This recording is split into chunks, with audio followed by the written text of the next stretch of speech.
BTech IT ले लिया है तो एक मिस्टेक आपके 4 साल वेस्ट कर सकता है और एक सही रोड मैप ना आपको एक प्लेसमेंट रेडी इंजीनियर बना के रेडी कर देगा। So what should you actually do from the first year से लेके फाइनल ईयर तक, आज मैं आपको वही कंप्लीट रोड मैप देने वाला हूँ। ध्यान से पूरा वीडियो देख लीजिएगा, स्किप मत करिएगा।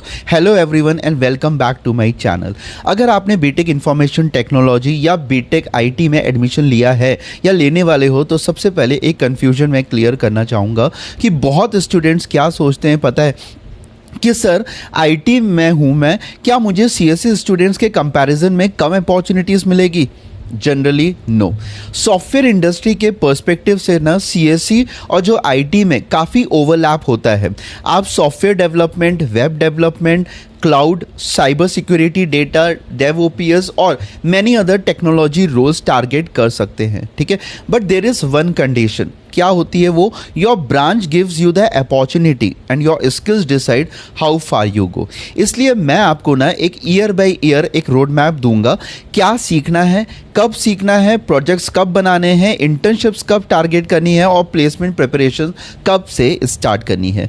चलिए शुरू करते हैं। Year 1 build the foundation. First year में सबसे कॉमन मिस्टेक क्या होती है पता है? स्टूडेंट कॉलेज ज्वाइन करता है और सोचता है कि अभी तो उसके पास 4 साल पड़े हुए हैं, कोडिंग बाद में वो कर लेगा, अभी एकेडमिक्स देखते हैं। But please don't do this mistake again. First year का ऑब्जेक्टिव जॉब लेना नहीं है। फर्स्ट ईयर का क्या गोल होना चाहिए? To build a strong foundation. सबसे पहला स्टेप क्या होना चाहिए? एक प्रोग्रामिंग लैंग्वेज को सीख लो। आप C++, जावा या पाइथन से स्टार्ट कर सकते हो। अगर कॉलेज फर्स्ट सेमेस्टर में सी पढ़ा रहा है तो सी को प्रॉपरली समझ लो। Variables, loops, conditions, functions, arrays, pointers का बेसिक आइडिया एक डेवलप कर लो। बट सिर्फ सिंटेक्स याद मत करना कि यार ये ऐसे होता है, ये ऐसे होता है। Programming is not about memorising the code, it is about learning how you think logically. Small problems को खुद से सॉल्व करो। फॉर एग्जाम्पल ये सब पढ़ोगे आप, prime numbers, palindrome, Fibonacci series, array operations, pattern, then basic searching and the sorting. Initial problems difficult आपको लगेगी and that is completely normal, सबके साथ होता है। स्टेप 2 क्या होना चाहिए? कंप्यूटर के फंडामेंटल्स को समझो। आईटी स्टूडेंट्स होकर कंप्यूटर को सिर्फ कोडिंग मशीन की तरह मत देखो। अंडरस्टैंड कि ऑपरेटिंग सिस्टम के बेसिक्स क्या हैं, कंप्यूटर नेटवर्क के बेसिक्स को समझो, डेटाबेस के बेसिक्स की, how the internet works, git और गिटहब्स के बेसिक्स को समझो। आपको फर्स्ट ईयर में एक्सपर्ट नहीं बनना है, you just need to understand the ecosystem कि है क्या बेसिकली ये पूरा। थर्ड स्टेप, सीजीपीए को इग्नोर मत करना। एक और जो डेंजरस एडवाइस इंटरनेट पर मिलती है कि स्किल्स मैटर करती है, सीजीपीए मैटर नहीं करता है, डजेंट मैटर। ये हाफ ट्रूथ है जो सबको पता है। स्किल्स डेफिनेटली मैटर करती है, नो डाउट, बट प्लेसमेंट के टाइम कुछ कंपनीज एलिजिबिलिटी क्राइटेरिया में सीजीपीए यूज़ करती है शॉर्ट लिस्टिंग और फिल्टर लगाने के लिए। इसलिए मेरी रिकमेंडेशन होगी कि स्किल्स भी बिल्ड करो और एकेडमिक्स भी मेंटेन करो। कॉलेज एग्जाम्स के एक दिन पहले पढ़ने वाली स्ट्रैटेजी पर डिपेंड मत रहो कि एक दिन पहले पढ़ूंगा हो जाएगा। सेकेंड ईयर में आपको डीएसए और डेवलपमेंट पे ध्यान देना है। यहाँ पे एक गेम सीरियस स्टार्ट हो जाता है आपका। आपको ना 2 ट्रैक्स पैरेलल लेकर चलना है। पहला ट्रैक डीएसए हो गया, दूसरा development. DSA data structures and algorithm से ट्रैक 1। अब एक लैंग्वेज चूज करो जिसमें आप डीएसए कंफर्टेबली कर सकते हो, जैसे कि C++ हो गई, जावा या पाइथन हो गई। Choose 1 and stay consistent with it. Start करो अपना एरेज से, फिर स्ट्रिंग्स पढ़ा, फिर linked list, stack, queues, recursion, ये मैं बार बार बोलता हूँ, hashing, trees, searching, sorting, dynamic programming, ये सब आप बेसिक्स को लो। जितना अच्छा कर लोगे आपके लिए बेनिफिट रहेगा। लेकिन ये इंपॉर्टेंट पॉइंट है, डीएसए को रेस मत बना लेना कि सोशल मीडिया पर किसी ने लिख दिया कि 500 क्वेश्चंस कंप्लीटेड तो आप पैनिक हो गए। आप पैनिक मत करना, ठीक है, ये बहुत बड़ी मिस्टेक होती है। 100 questions with the deep understanding can be better than the 500 questions copied from the solutions. Problem देखो, खुद अप्रोच थिंक करो, ड्राई रन करो, कोड लिखो खुद से, गलतियां करो। जब तक गलती नहीं करोगे कैसे सीखोगे? फिर सॉल्यूशन को समझो, उसको अंडरस्टैंड करो। That struggle develops your problem solving ability. दूसरा ट्रैक क्या होगा आपका? डेवलपमेंट का।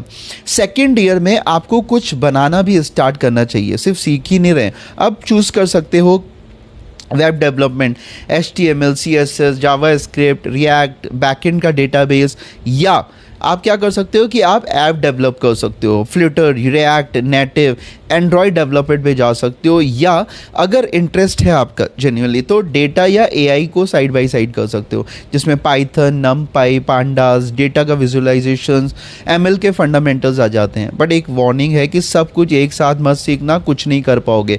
वेब डेवलपमेंट भी कर लिया आपने, कुछ लोग होते हैं ना सब कर लेते, AI भी कर लिया, साइबर सिक्योरिटी भी कर रहा हूँ मैं, ऐप डेवलपमेंट भी करना है, क्लाउड भी करना है।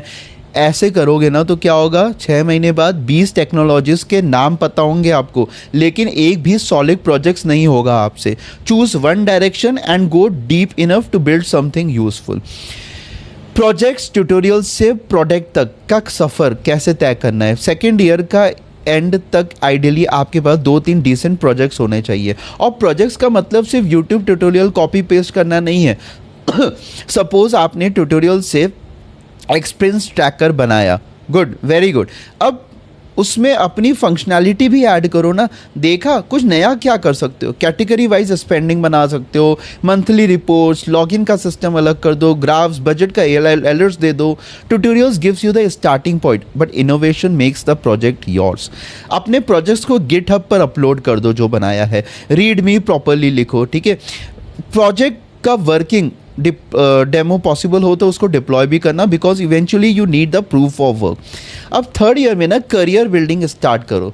अब थर्ड ईयर आ गया आपका, ये ईयर एक्सट्रीमली इंपॉर्टेंट होता है, मानो या ना मानो, because now you have to convert जो आपने सीखा है, योर लर्निंग एक्सपीरियंस को कन्वर्ट करना है। सबसे पहले अपनी डायरेक्शन को आइडेंटिफाई कर लो। सबसे पहले आपको किस फील्ड में जाना है। Either you have to go for the software development, front end, back end, या आपको फुल स्टैक डेवलपर बनना है, क्लाउड में जाना है, साइबर सिक्योरिटी में जाना है, डेटा इंजीनियरिंग करना है, डेटा एनालिस्ट, AI/ML, DevOps, किस में जाना है। You don't need to know everything, you need to become valuable in something. Core subjects को स्ट्रॉन्ग करो, ठीक है।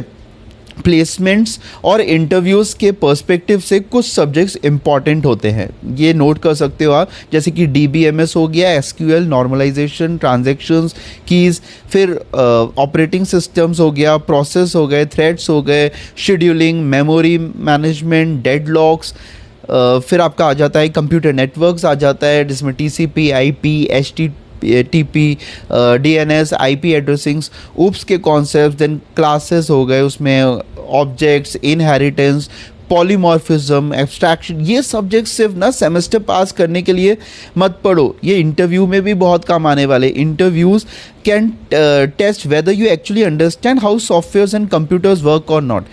अब आता है इंटर्नशिप की प्रिपरेशन। थर्ड ईयर में इंटर्नशिप सीरियसली टारगेट कर लो, ठीक है। अपना एक बहुत ही अच्छा सा रिज्यूम बना लो, अपने लिंक्डइन को प्रोफाइल जो है ना उसको ऑप्टिमाइज़ कर लो, गिटहब मेंटेन करो, प्रोजेक्ट्स को इम्प्रूव कर लो, DSA प्रैक्टिस कॉन्टीन्यूस रखो, डेली 2-3 क्वेश्चंस करो, कंपनीज़ की ना करियर पेजेस को चेक करते रहो रेगुलरली, लिंक्डइन पे अपॉर्चुनिटीज़ देखते रहो कि कोई न्यू अपॉर्चुनिटी तो नहीं आई है, जितने भी आपके सीनियर्स या एल्यूमनाई है उनसे कनेक्ट करो। And please remember, don't wait for the college to bring every opportunity to you, वो आपके पास लेके नहीं आएगी, आपको खुद अपॉर्चुनिटीज सर्च करनी पड़ेगी। आपके पास इंटरनेट है, इंटर्नशिप्स मिल जाती है यार, एक्सीलेंट, नहीं मिलती है तो भी चलेगा, डोंट वेस्ट दैट समर। एक स्ट्रॉन्ग प्रोजेक्ट बना बिल्ड करो, ओपन सोर्स एक्सप्लोर करो, हैकाथॉन्स में पार्टिसिपेट करो, या अपनी टेक्निकल स्किल्स पे डिपेंड मत रहना, डिपेंड करो। Fourth year placement mode on हो जाता है। फाइनल ईयर में ना एक्सपेरिमेंटेशन को रिड्यूस करो। अब फोकस आपका क्या होना चाहिए पता है, आपके रिविजन्स पे, आपके एप्लीकेशंस पे, मतलब एप्लीकेशन अप्लाई करने पे, इंटरव्यूज़ पे। प्लेसमेंट की प्रिपरेशन को 4 पार्ट्स में डिवाइड कर लो। सबसे पहले एप्टीट्यूड में, जिसमें क्वांटिटेटिव एप्टीट्यूड आ जाता है, लॉजिकल रीजनिंग और वर्बल एबिलिटी आ जाता है। दूसरा आ जाता है DSA, जो प्रीवियसली सॉल्व क्वेश्चंस है ना उसको रिवाइज करना स्टार्ट करो। फ्रीक्वेंटली आस्क पैटर्न्स को आइडेंटिफाई करो, टाइम कॉम्प्लेक्सिटी को समझो, कोर्स CS IT के सब्जेक्ट्स पढ़ लो, इसमें आ जाता है आपका DBMS आ गया, OS, CN, UPS, SQL। फिर आपका आ जाता है फोर्थ में रिज्यूम और प्रोजेक्ट्स। अपने रिज्यूम में जो भी लिखा है उसको एक्सप्लेन करना आना चाहिए आपको। अगर रिज्यूम में लिखा है कि रिएक्ट, नोड.js, मोंगोडीबी और इंटरव्यूअर ने आपसे पूछा कि why did you choose MongoDB for this project, आपने इस प्रोजेक्ट के लिए क्यों चूज़ किया, आपको आंसर पता होना चाहिए। Never put A technology on your resume just because you watch 2 videos about it. आपने 2 वीडियो देख लिए और डाल दिया रिज्यूम में, नहीं। अब आता है कम्युनिकेशन स्किल्स पे। एक अंडररेटेड स्किल जो बहुत स्टूडेंट्स इग्नोर कर देते हैं वो है आपका कम्युनिकेशन। आपकी इंग्लिश परफेक्ट होना नेसेसरी नहीं है, एसेंट भी नेसेसरी नहीं है कि बहुत ही अच्छा हो, but you know at least you should be able to explain what you have built, what you have created, what problem you have solve, what challenges you have faced, how you solve them. Every day ना 10 से 15 minute English में अपने projects या किसी technical concept को explain करने की practice करो। Clear communication can significantly improve your interview performance. AI era में ना यार आईटी स्टूडेंट क्या करे, ये भी एक बहुत बड़ा क्वेश्चन है। अब सबसे इंपॉर्टेंट को बहुत लोग पूछते हैं, यार सर एआई कोडिंग कर रहा है तो आईटी स्टूडेंट्स का फ्यूचर क्या है। एआई को कॉम्पिटिटर समझने के बजाय टूल की तरह यूज़ करना सीखो। एआई से कोड जनरेट करा लेना इनफ नहीं है, सब करा सकते हैं। आपको अंडरस्टैंड करना होगा कि कोड क्या कर रहा है, बग कहाँ पे है, आर्किटेक्चर कैसे डिज़ाइन होगा, सिक्योरिटी इशू क्या हो सकता है, डेटाबेस कैसे स्ट्रक्चर होगा, सिस्टम स्केल कैसे करेगा। फ्यूचर में वैल्यू उस इंजीनियर की नहीं होगी जो कोड टाइप कर सकता है, वैल्यू उस इंजीनियर की होगी जो प्रॉब्लम्स को अंडरस्टैंड करके एआई के साथ faster and better solutions build कर सकता है। So become an AI assistant engineer, not an AI dependent. तो सिंपल, अगर मैं 4 ईयर का आपको रोड मैप दूँ ना, अगर मैं पूरी वीडियो को एक एक्सट्रीमली सिंपल रोड मैप में कन्वर्ट करूँ तो मैं बोलूँगा कि फर्स्ट ईयर में ना programming plus logic plus fundamentals plus CGPA पे ध्यान दो। सेकेंड ईयर में आपको डीएसए, डेवलपमेंट, प्रोजेक्ट्स और गिटहब पे ध्यान देना है, ठीक है। थर्ड ईयर जब आएगा तो आपको एडवांस डीएसए, अपने कोर सब्जेक्ट्स हो गए, स्ट्रॉन्ग प्रोजेक्ट्स प्लस इंटर्नशिप्स पे ध्यान देना है। फिर आ जाता है फोर्थ ईयर, इसमें आपको प्लेसमेंट की प्रिपरेशंस पे, रिविजन्स पे, रिज्यूम और एप्लीकेशंस और इंटरव्यूज़ पे। बस रोड मैप कॉम्प्लिकेटेड नहीं है यार, बिल्कुल भी नहीं है, समझो तो सब अच्छा है। Consistency is the difficult part, consistent बहुत डिफ़िकल्ट है। तो फाइनल मैसेज बस मैं यही बोलूँगा कि एक बात हमेशा याद रखना कि आप टीयर 1 कॉलेज में हो या टीयर 3 कॉलेज में हो, आप बीटेक सीएससी में हो या आप बीटेक आईटी में हो, कॉलेज आपको एक स्टार्टिंग पॉइंट दे सकता है, but your 4 years will be decided by what you do after the classroom ends. रोज़ 10 घंटे पढ़ने की ज़रूरत नहीं है, मैं बार बार कहता हूँ। Start with the 1 to 2 focused hours every day without any distractions. आज कोडिंग, फिर कल डीएसए कर लिया, फिर प्रोजेक्ट करने लगे, फिर इंटर्नशिप करने लगे, और धीरे धीरे ना जब फाइनल ईयर आएगा आप उन स्टूडेंट्स में नहीं होंगे जो पैनिक करके पूछ रहे होंगे कि सर प्लेसमेंट्स के लिए अब मैं क्या करूं। आप ऑलरेडी रेडी हो चुके होंगे तब तक। So start early, start consistent, build skills and let your work speak for you. अगर आप बीटेक आईटी स्टूडेंट है, कमेंट में अपना current year, first, second, third या फोर्थ ईयर ज़रूर लिखना। And if you want the more practical engineering career road maps, subscribe to Engineers Power. I will see you in the next video. Thank you, all the best.